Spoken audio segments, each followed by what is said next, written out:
Hey there, friends. Welcome back to another episode of Words Matter. Today is going to be a little bit different. It's not a reflection on something I've already processed or a lesson tied up with a tidy bow. This is real-time truth, a revelation that's actually still unfolding. One that took shape and was given a voice just yesterday in a way I didn't expect, but probably needed more than I realized.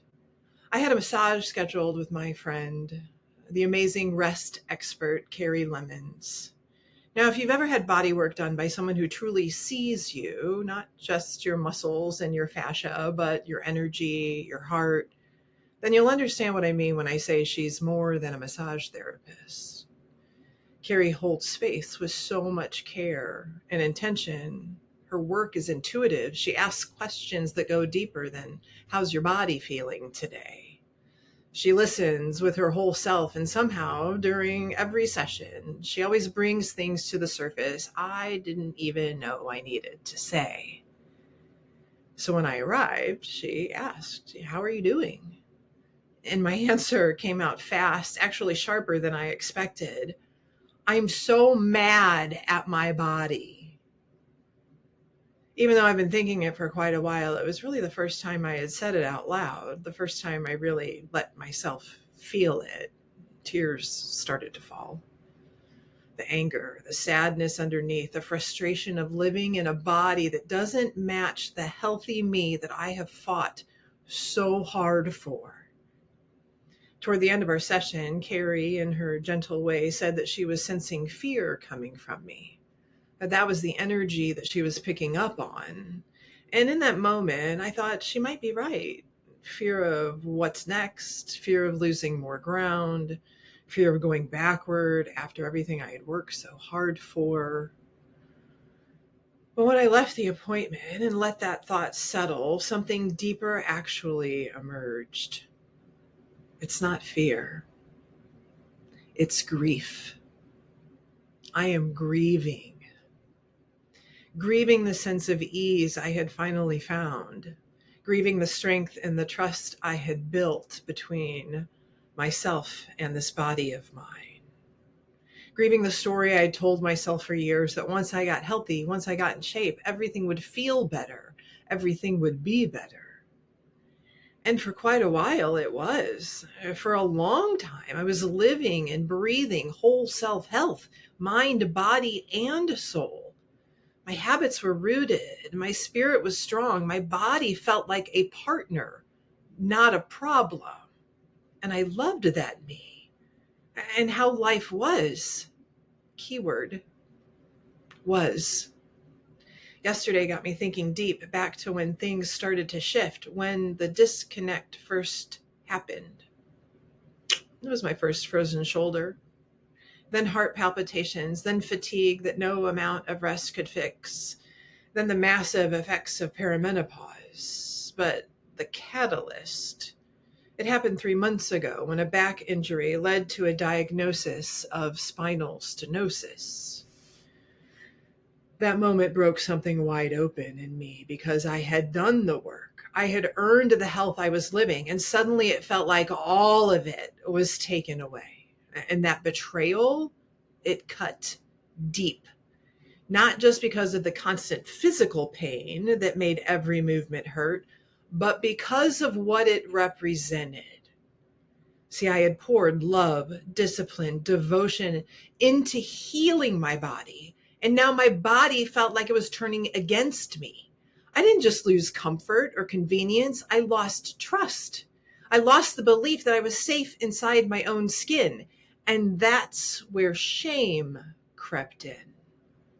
First, I didn't notice it. It was subtle, disguised as reflection, as accountability. But it didn't take long before it twisted itself into something else entirely. I started blaming myself, not just for the injury, but for everything that came before it. Every year I ignored signals. Every time I numbed instead of listened. Every binge, every excuse, every moment I pushed my body past what it could handle. And I told myself this was payback. That the years of neglect had finally caught up with me. That this pain was the price. See, shame didn't storm in. It crept back into my mind quietly, wearing the mask of ownership. It sounded like truth, but I now see it as regret, weaponized against my own healing. It whispered that I should have done better, seen it coming, known more, tried harder, that maybe I never deserved to feel good in the first place. And that's what I remembered a quote I first heard back in March 2024. Tiffany Aliche, better known as the Budgetnista, was on a podcast with Mel Robbins when she said it. Shame shields solutions.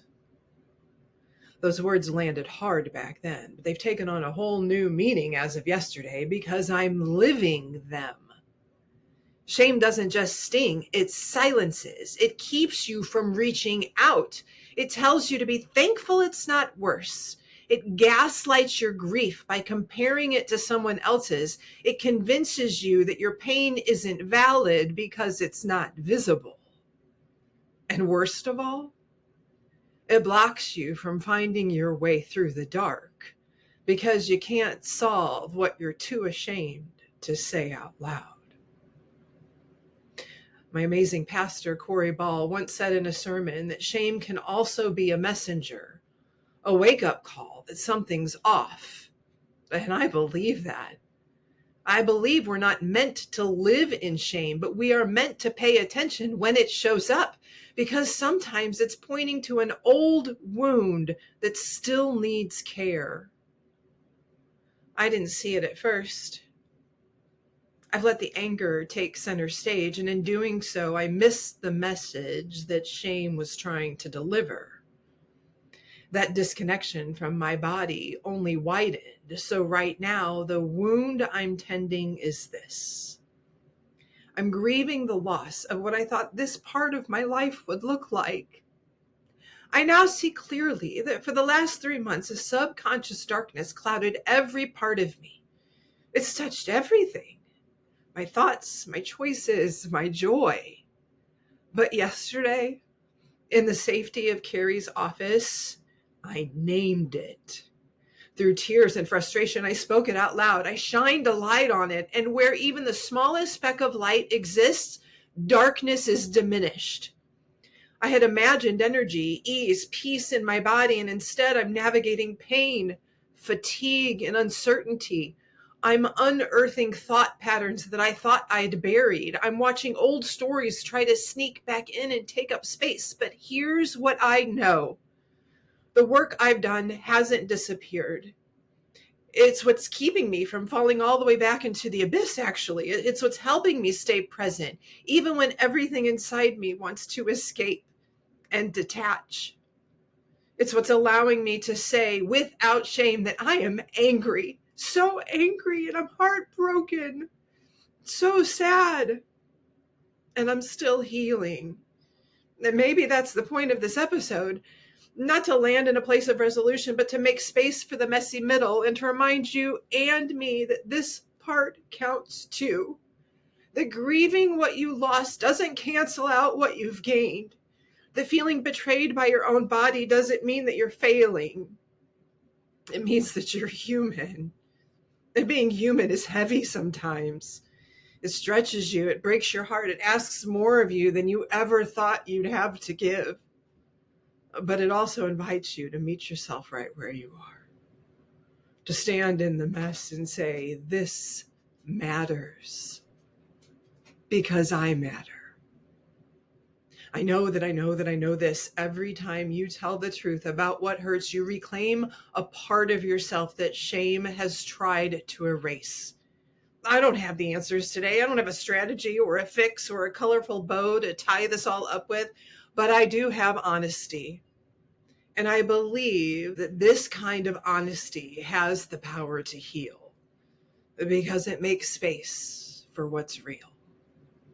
It quiets the shame. It interrupts the spiral.